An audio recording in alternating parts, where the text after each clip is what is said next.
काय बोलताय रे वक्का? हे अजिबात शक्य नाही. काय बी झालं तरी त्या मधूचा शोध घ्यायचा नाही. त्याचा विषय संपला असं तुम्हीच म्हणाला होता ना जी. मान्य आहे मला, पण आऊसाहेबांना बरं करण्याचा हाच एक मार्ग डोळ्यासमोर दिसतोय मला. मला माहितीये गुंडप्पा दादा, त्या सगळ्याचा तुम्हाला खूप त्रास होईल, पण आऊसाहेबांच्या तब्येतीचा जरा विचार करा. त्या सतत मधू मधू असंच म्हणतायत, जप करतायत मधूचा. मला खात्री आहे त्यांना बरं करण्याचा एकच मार्ग आहे, मधूला त्यांच्या समोर आणणं. नाही, हे शक्य नाही. मधू या घरात परत येणं शक्य नाही. रेवा का त्याचा पत्ताच नाही आहे हो. आणि तुम्ही बी हे खूळ डोक्यातून काढून टाकायची.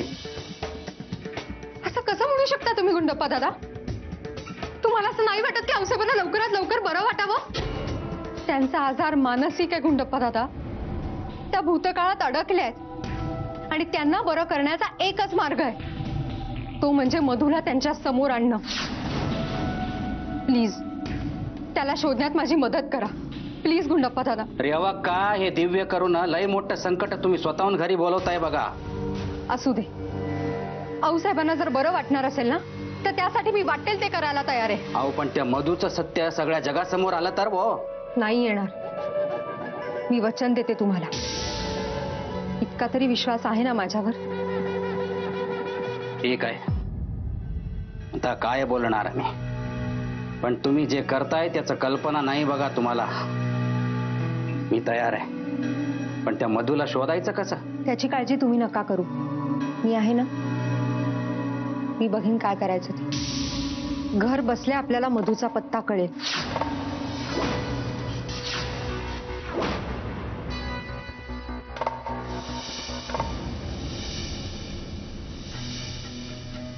रेवा का तुम्ही मला काल काय बोलला होता? त्या मधूबद्दल कुणाला बी काय बी कळू देणार नाही म्हणून. मग हे काय आहे रेवा का? काय आहे हे समज. गुंडप्पा दादा, इतके का अस्वस्थ होताय तुम्ही? यातून कोणालाही मधूबद्दल काहीही कळणार नाही, कारण मी जो फोटो दिलाय तो त्याच्या लहानपणीचा आहे आणि जो पत्ता दिलाय तो माझ्या आजीच्या घरचा आहे. त्यामुळे आपल्याला जरी काही माहिती मिळाली ना तरी ती आधी आजीच्या घरी येईल आणि तिथून आपल्याला कळेल. गुंडप्पा दादा, आपल्याला जर थोडीशी माहिती जरी मिळाली ना तरी खूप फायदेशीर ठरेल आपल्यासाठी. आणि घरी बसल्या बसल्या आपण कसं शोधणार होतो मधूला? काहीतरी हालचाल केलीच पाहिजे होती ना. हे बघा, तुम्ही नका काळजी करू, लवकरच माहिती मिळेल आपल्याला. रेवा का तुम्ही एवढी धडपड करताय, पण एवढं करून बी ते मधू मिळाला नाही तर वो. असं नाही होणार. का कोणास ठाऊक, मला सारखं असं वाटतंय की मधू आपल्या आसपासच आहे आणि तो लवकरच आपल्या समोर येणार आहे.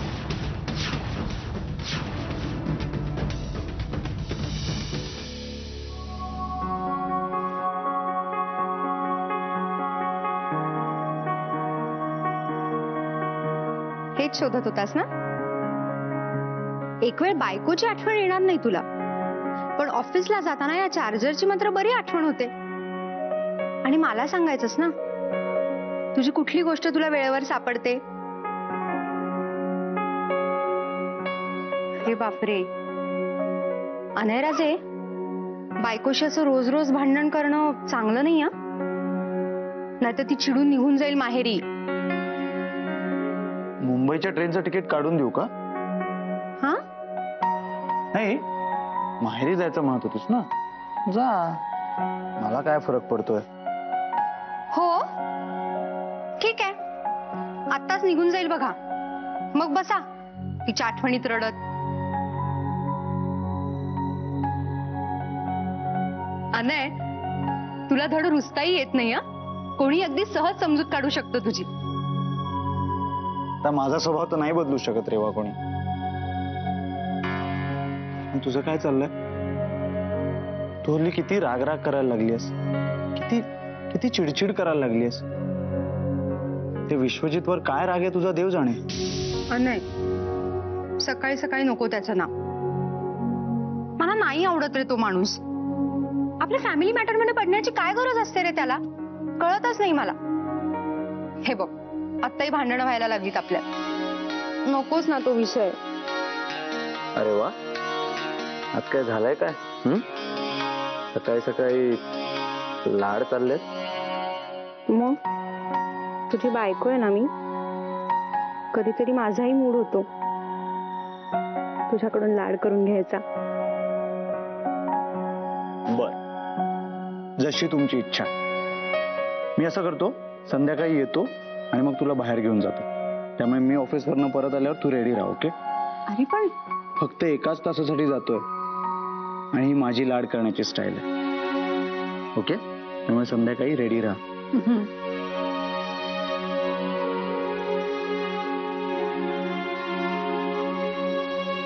बाय. बाय.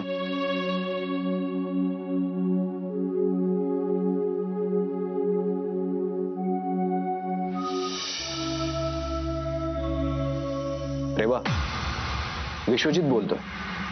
तुम्ही कशाला फोन केलात मला? रेवा, फक्त कामाबद्दल बोलायचं तुमच्याशी. जरा बोलूया का आपण? माझ्याकडे काय काम आहे तुमचं? आताच माझ्या हातात एक बायोडेटा आलाय. खूप ब्रिलियंट आणि टॅलेंटेड व्यक्तीचा बायोडेटा आहे तो. मी यांना जॉब ऑफर करायचं ठरवलंय. मग मी काय करू? तुम्हीच करू शकता, कारण त्या व्यक्ती तुम्ही आहात. काय? खूप इम्प्रेसिव्ह आहे तुमचा बायोडेटा. त्या घरामध्ये साडी आणि डोक्यावर पदर घेऊन तुम्ही तुमचं टॅलेंट वेस्ट करताय असं वाटतं मला. म्हणून मी तुम्हाला ही नोकरी ऑफर करतोय. चांगली पोस्ट आहे, चांगला पगार आहे, शिवाय आणायसोबत तुम्हाला जास्त वेळ घालवता येईल. तुमचा जॉब मी नाही स्वीकारू शकत. का बरं? कारण मी ऑलरेडी एक जॉब करते. काय? हो, माझं कुटुंब सांभाळण्याचा जॉब. आणि तुमच्या जॉबची मला काहीही गरज नाहीये. डोक्यावरून पदर घेणाऱ्या बायकांना अंडर एस्टिमेट करताय तुम्ही मिस्टर विश्वजित. डोक्यावरून पदर घेतला की बाई अडाणी होते असं समजता ना तुम्ही? पण डोक्यावरचा पदर ही त्या बाईची मर्यादा असते. आणि एकदा का तो पदर तिने खोचला की ती काय काय करू शकते ह्याची कल्पना नाहीये तुम्हाला. ह्या बाईमध्ये काय ताकद असते तुम्हाला काय कळणार हो? त्यामुळे यापुढे नुसतं बाईकडे बघून, तिचा पेहराव बघून तिच्याबद्दल मतं नाही बनवलीत ना, तरच बरं होईल. आणि हो, मी फोन ठेवते आता, कारण तिथे ऑफिसमध्ये तुम्हाला कामं नसतील, पण इथे घरात मला खूप कामं असतात.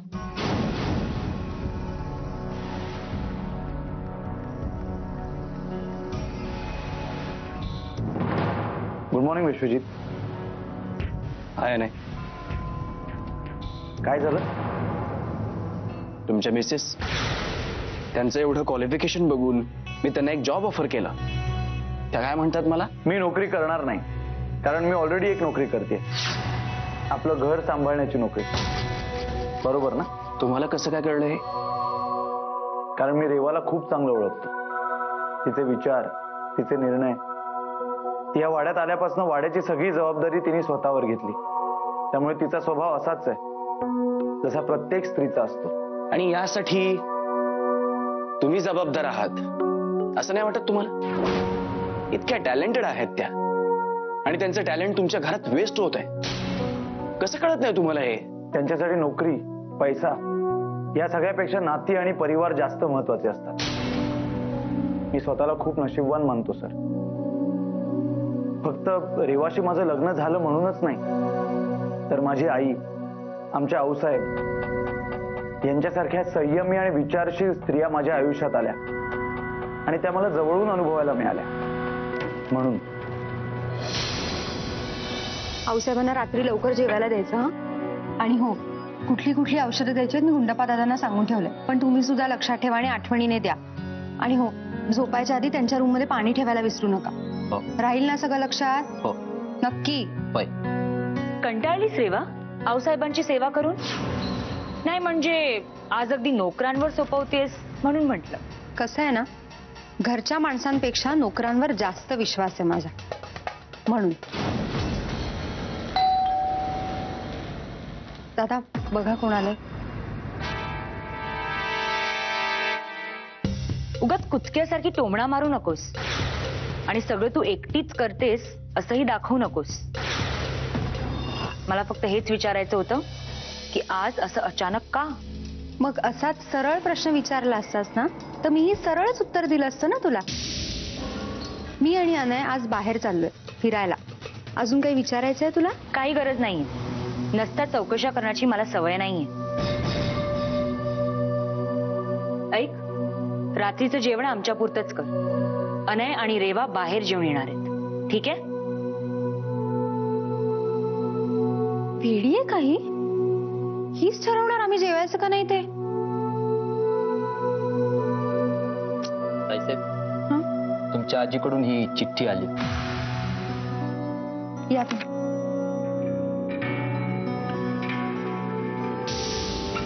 मधूबद्दल जाणून घ्यायचं असेल तर आज रात्री 8 वाजता गावाबाहेरच्या मंदिरात एकट्याने भेटा. याला विनोद समजू नका. ही तुमची शेवटची संधी आहे. आज आलात तर प्रत्यक्ष मधूलाही भेटता येईल. धन्यवाद.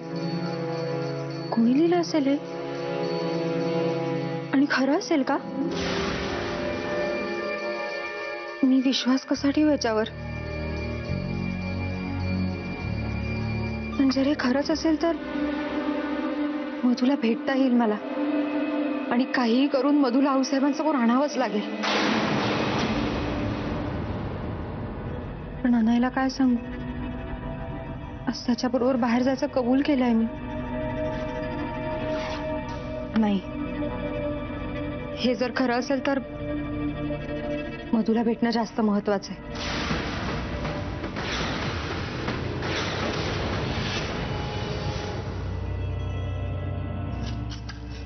दादा दादा, आपण दिलेल्या जाहिरातीला प्रतिसाद आलाय. मला कोणाचं तरी पत्र आलंय आणि भेटायला बोलवलंय.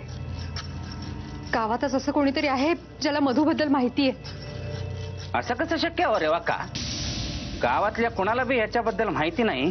आणि हे माणूस या गावातलं वाटत नाही बघा. हे चिठ्ठीवरती नाव नाही, पत्ता नाही.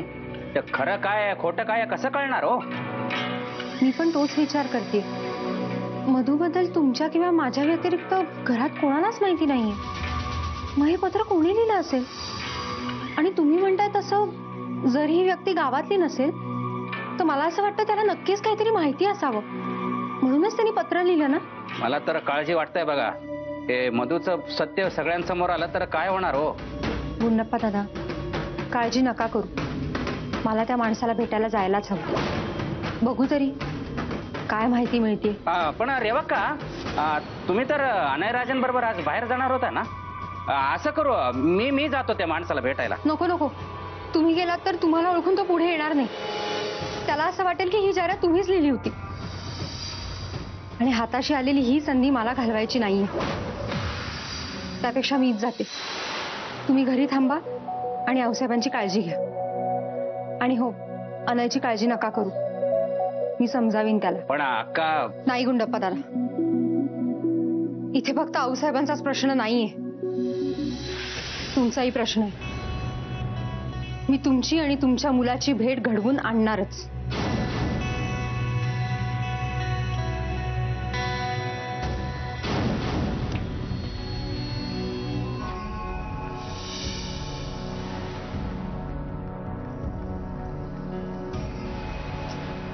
लेट का करतोय हा माणूस? 8 वाजता येणार होता. 8:10 होत आलेत आता. आणि घरी आला असणार आणि मी घरी नाही म्हणून वैतागला असेल तर?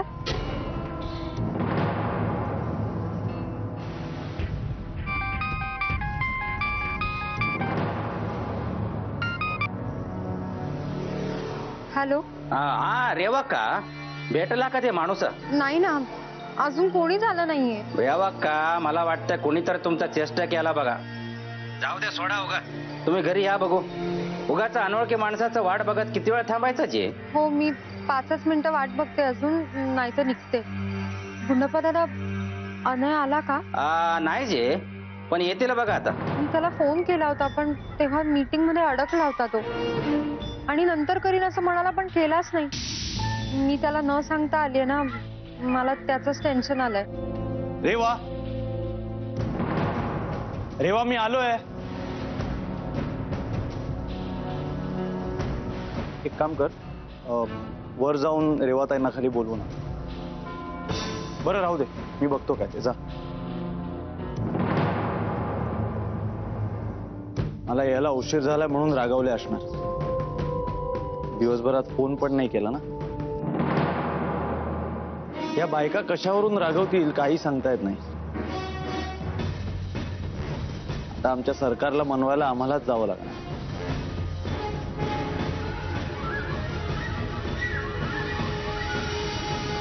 अने तू कुणाला बोलवतोयस? रेवा तर घरात नाहीये. घरात नाहीये? मग गेली कुठे? मला तर तिने सांगितलं होतं की ती तुझ्या बरोबर बाहेर जाते. ती तुझ्या बरोबर नाहीच आहे. अरे बापरे, मग ती कुठे गेली असेल? तुला पण नाही सांगितलं तिने? गप्प बस रोमिला. मलाच उशीर झाला म्हणून गेली असेल जवळपास. येईलच इतक्यात.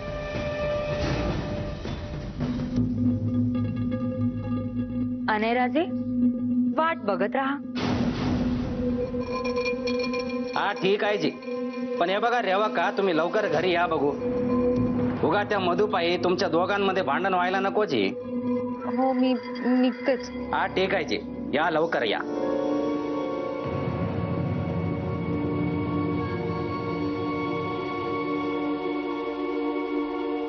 रेवा,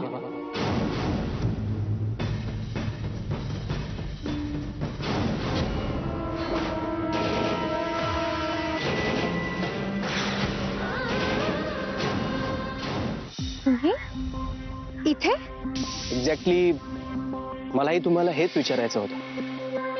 काय करताय तुम्ही इथे? इथूनच जात होतो तर तुम्हाला पाहिलं. कोणाची वाट पाहताय का? नाही, मी एका कामासाठीच आले होते इथे. निघते आता. रिक्षाची वाट बघते. कारने आणली? काही लपवताय का तुम्ही माझ्यापासून? मी कशाला लपू आणि तुमच्यापासून कशाला? मिस्टर विश्वजित, तुम्ही खरंच मनाने चांगले आहात का चांगलं असण्याचं नाटक करताय?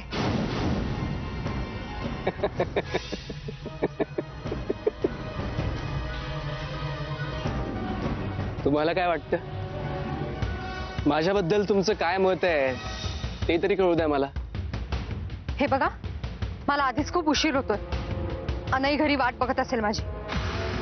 मला एक गोष्ट कळत नाही, प्रत्येक ठिकाणी तुम्ही हजर असायलाच हवं का? आमच्या घरावर वॉच ठेवून असता का तुम्ही? तेवढा वेळ नाहीये माझ्याकडे. आणि काय असतं की तुमची आणि एखाद्याची भेट व्हायची असेल ना तर ती काहीही करून होतेच, नाही का? आणि तुमच्या आणि माझ्या बाबतीत असंच काहीसं होतंय. हे बघा, तुमच्याशी बोलायला माझ्याकडे अजिबात वेळ नाहीये. मी निघते. ज्याला भेटायला आला होतात त्याला न भेटताच जाणार का?